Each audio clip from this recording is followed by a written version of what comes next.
Welcome to this Halloween special, where we will be showing clips, exposing corruption. I have a great guest, Matt Dole from the Mavises, lots of important information that you will definitely not want to miss, so be sure to stick around. I'd like to commend everybody that appeared at the recent rallies campaigning for freedom. It's those actions on display that represent the true spirit of Australia.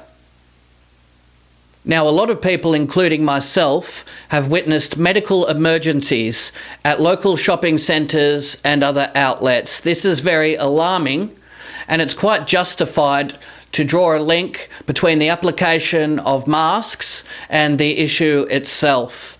Let's play a clip that gives oversight of a common scenario that people are encountering.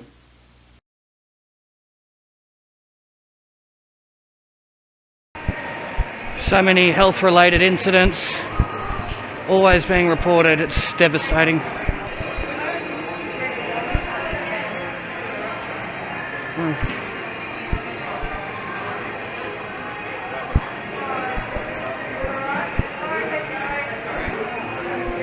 We have police now on the scene.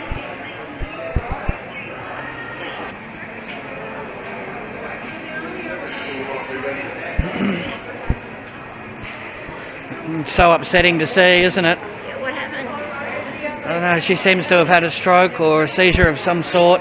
A lot of people are struggling to breathe in these masks. Yeah, How are you feeling? Are you able to breathe all right? Or is it... No. It's hard. It's causing a lot of people difficulties. I've seen people down here before, drinks spilt, having seizures.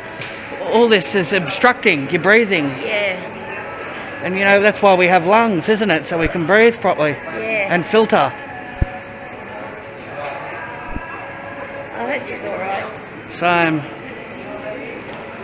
yeah, these restrictions are really, so many people are suffering, aren't they? Yeah. You look after yourself. Me too. Yes, it's very distressing to see anybody suffering, and regardless of whether it's Halloween or not, a lot of people are living in fear every day, especially from the police. The amount of police harassment and interrogation is absolutely astonishing.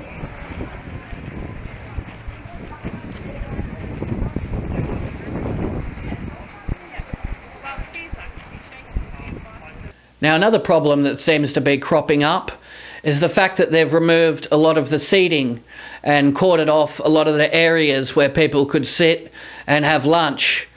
This is also putting a lot of stress on the elderly who might need to take a seat and relax. Some might suffer from osteoarthritis, multiple sclerosis, chronic nerve damage. They might need somewhere to rest. So what they've done is putting a burden on the elderly. Let's play some clips that give insight into this problem.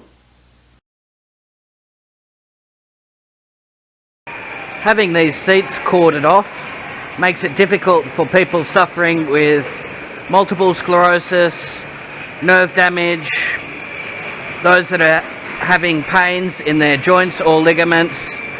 They could be needing a walking frame. They need to have a rest, but the seating area is closed. And then they have the height to say that people's well-being is their priority.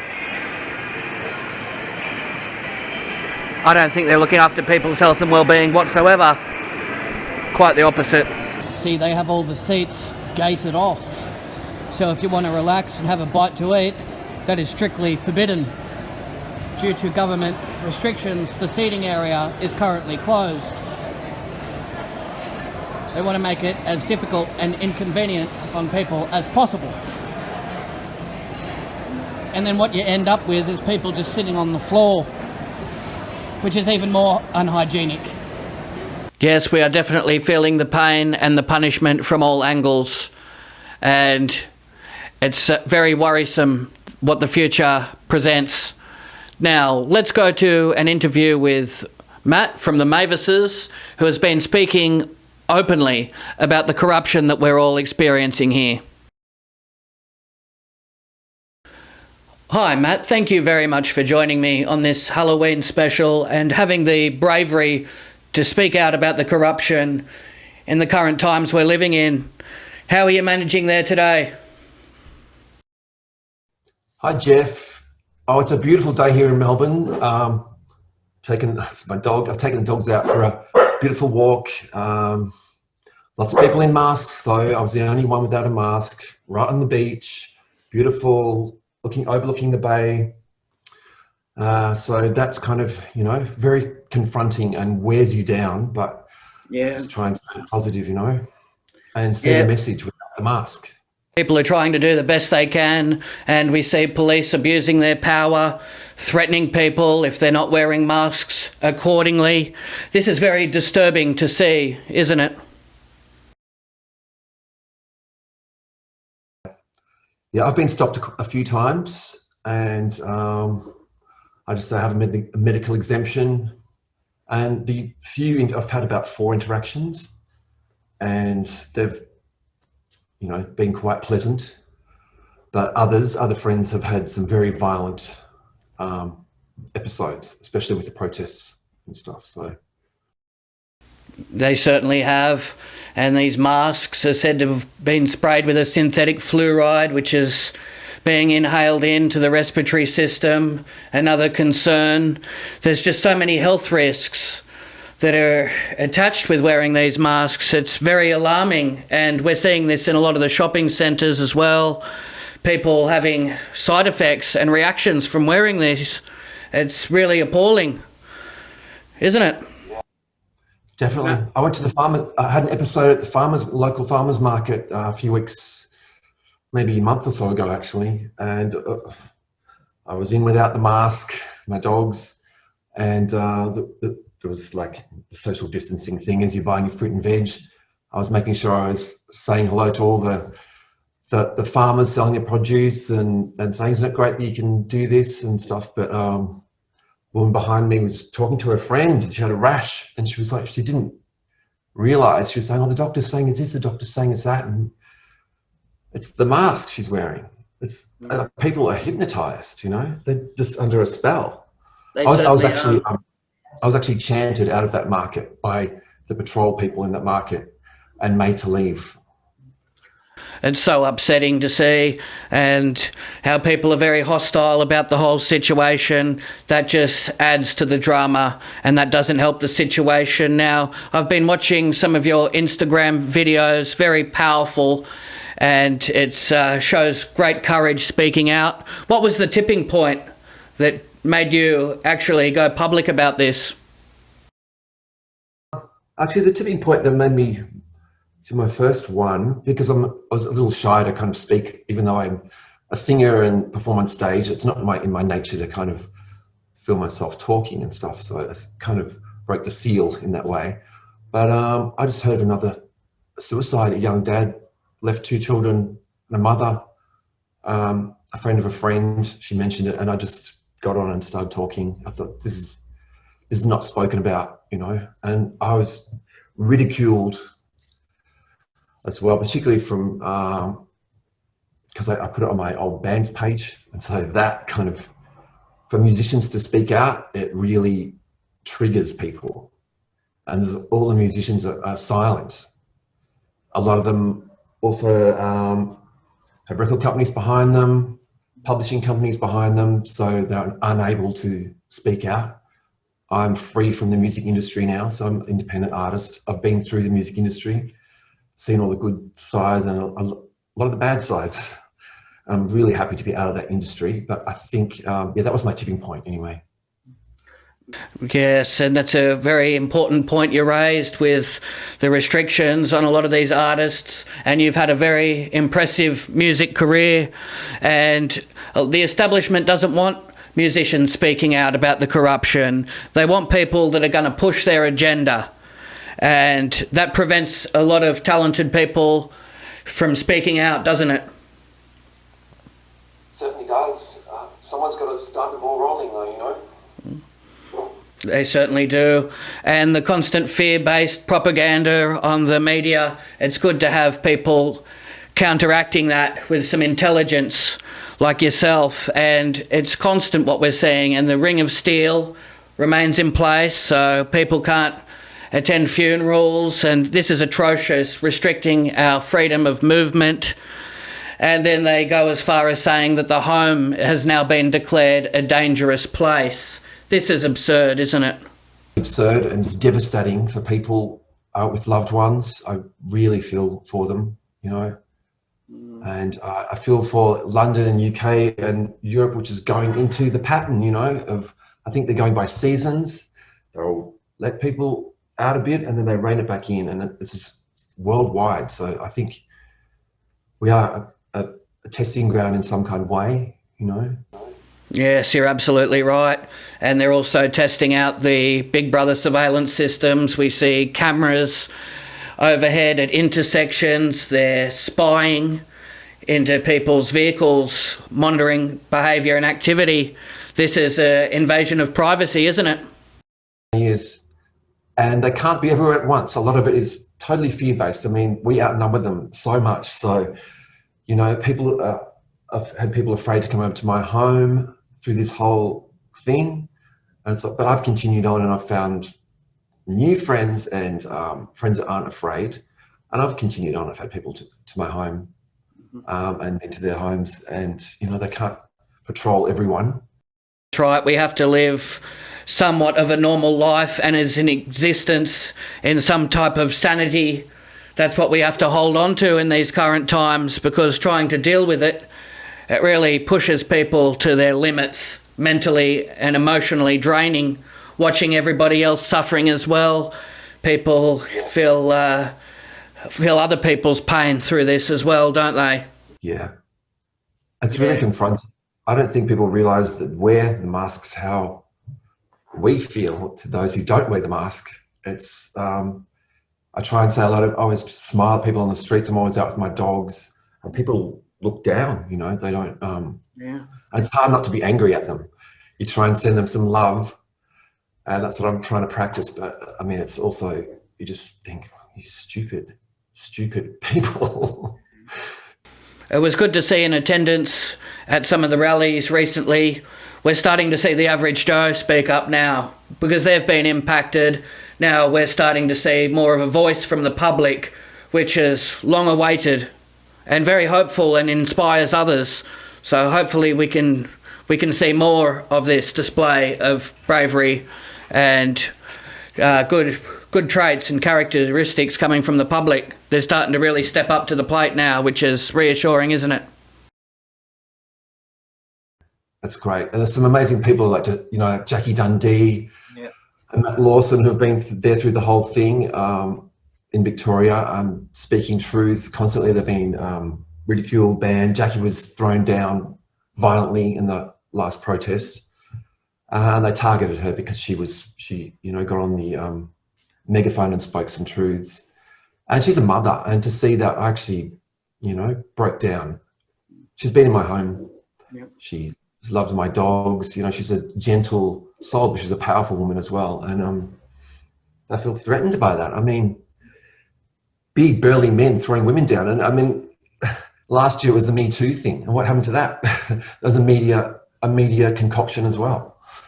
It certainly was, and yes, Jackie is a very wonderfully brave woman, and it seems nobody is off limits, whether they are elderly, women. They just hit their targets, and they hit them hard, and there's no discretion being used, compassion, and they just are heartless and reckless in their behaviour. Many people have suffered injuries, dragged to the ground for reporting, honest reporting as well of the situation. And people and the public have a right to know about what's taking place, but they feel threatened to speak out about this. That's what they want, everyone hiding in fear and just bowing down to the tyranny, don't they? I think we have to reach out on a street level. Like I was saying, I spoke to that old gentleman on the street the other day, and I expected him to come back at me with some aggression, but he was literally scared of the masks and the fines. You know, he said all our freedoms have been taken away. So I think it's a grassroots thing of just everyone talking, those who have the courage to just to speak out and maybe approach people and ask them why they're wearing the mask and what is their reasoning, and maybe talk to them. It's a very good idea. Take it to the streets and get the people's honest reaction. And I think what you'll find is people are in a lot of distress from these masks. They are bewildered about the whole situation. Some might be reluctant to speak about it, but it's very confronting, this whole pandemic and the way it's being pushed out and the tyranny. It really has a lot of people trying to run for cover, and what we'll see soon is the panic buying that'll hit. But it's great to see artists such as yourself speaking out and even writing music about it, because that strikes a chord with people and it touches them on a deeper level in their soul, doesn't it? It does. I've written about this stuff before it actually happened, because I was kind of awake to a lot of things for a long time, but I didn't think it was going to be done with masks and a flu, and I didn't think it was going to happen this soon. But so I've got music coming out that will maybe resonate now, that I can kind of mix over the last few years. I've sort of put it on hold for other projects, but my friend Vanessa Valentine has been putting out stuff. She's a neighbour as well, so she's been coming here and recording, and she's been speaking very clearly with her songs and passionately, and she's such a beautiful person and such a beautiful voice and an amazing guitarist. So she's leading the way in that respect. She most certainly is, and I've had Vanessa on the show, and very passionate about what's going on. And yeah, the people, the information really resonates with them, and it's very powerful when we have musicians stepping forward, and then let's hopefully see others follow the path and the example that you're both setting, because it's a great display of character. Have you heard of other people in the musical scene that are feeling the pain of this because they can't perform at live venues as well? This would, not being able to do gigs, would have a financial impact on people's livelihood, wouldn't it? Big time. Definitely, and it hasn't opened up for musicians and DJs. I have a lot of friends in that area, and I was also a DJ as a constant money making thing. So I have had some people quietly, talk to me, but they're afraid as well. Bigger artists and stuff that aren't ready to quite take the step yet of publicly speaking, but they've messaged me and with support. There was another band, Super Heist, which were our contemporaries with the Mavises. Yeah. Heavier band. They did speak out as well. They shared a post that we shared that got a lot of flack, a lot of support as well. I think the outcry was, we were speaking about mental health and that the lockdown was a scam. I think that scam word was the thing that got people upset. But Super Heist backed us up, and they copped a whole lot of stuff as well. So I can't think of anyone else though. But yeah, throughout all this, you might even gain new fans as well. I'm sure a lot more that are really switched on and open-minded about the current predicament. So it's good to awaken the minds with your musical talent. And for a lot of these venues, it's not financially viable to open up the doors and start serving again. Otherwise, I'm sure they'd love to book a lot of musicians such as yourself and talented artists, but they just haven't got the capacity at the moment, do they? No, and as a smaller bar that I'd play and DJ a lot in my local area, and it's to reopen with 20 people in there. He can't do that. I mean, how's he going to survive? With paying bands, it's what, 20 very, very rich people. And it's just ridiculous. And this is sad for the fans that would like to go out, enjoy themselves, socialise, really vibe on the music. They don't have the opportunity. They can't even stand together. I mean, how are they going to police that? I mean, it's just ridiculous. Exactly. So have you been trying to use other platforms like Spotify to get your music out and just try and remain relevant as well? and continually evolving. I mean, it's difficult. My main focus has really just been on trying to wake people up. So even the music has been secondary for me. Like as I said, I've got an unmixed solo album and another band called Video, which is like a synth kind of band that we're starting to record an album, but that's kind of on hold. But I've got to get back into it. But my main focus has really just been trying to wake people up. Yeah. I think that's what it's like for a few people. Their passions and their careers had to take a back seat, and they've had to join the freedom fight and try and get the information out and wake people up, because there won't be a future unless people take action now. So it shows a really great initiative what you're doing there, stepping in and helping. Me too. Yeah. Wonderful. What would be your advice to other musicians and people in these current times, people battling to get the music out and groups trying to stay together and put out music consistently? Well, yeah, it's kind of like, I know with another band, the band that I previously mentioned, the Mavises, that is a divide in that. My sister and I both speaking out, but some of the other members disagree with us. Oh, okay. So it's like people I've lost. It's the same with family members and friends. It's dividing everyone. It's the same with bands. It's the same with, which is like a family as well. But you just got to dip your toe in, take that step, because I don't think anyone is really safe from this unless they take that step, that first step, and connect with me, Vanessa, and other bands that will, you know, and like-minded people that will have your back, and just don't have any trolls. Just ignore them. Don't read that stuff. I think Facebook's pretty toxic for that, because people jump on, they share stuff. People come out of the woodwork that aren't fans or anything, and just, you know. So stay away from anything like that. And create your own websites, perhaps. Find other things. I'm trying to think the other social media platform.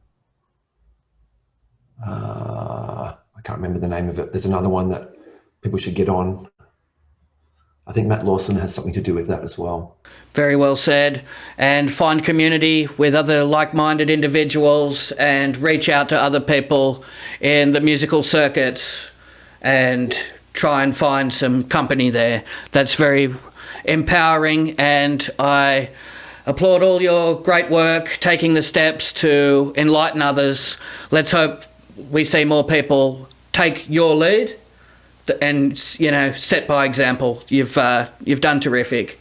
All the best, and try and stay positive during these difficult times, Matt. Thank you for appearing on the show. Jeff, my pleasure. Good on. Now, Halloween, of course, is a pagan ritual, and for many occultists, they use this date as a very powerful time to perform ritualistic abuse and sacrifice of children. Tonight will be a full moon, so this will amplify the energy that will be extracted. Very upsetting and very alarming. So it's important to factor in exactly what's taking place on this date. And something that's very alarming as well is children going door to door, where you never know the person that could be living at some of these residences. They could be convicted pedophiles. What they should be doing is using the track and trace measures on child molesters and people that are convicted sexual predators. Instead of trying to track people that are frequenting restaurants, use the technology for the right reasons. That's what the people demand. Well, I hope everybody's had somewhat of a happy Halloween. Try not to eat too much candy, lollies, confectionery. Be good to people in your circle, and we'll see you again for many more specials here at We Are Change Melbourne, where we expose the corruption and deal with tyranny on a daily basis. Now, we'll leave you with some memes that will raise people's spirits, no doubt. Take care.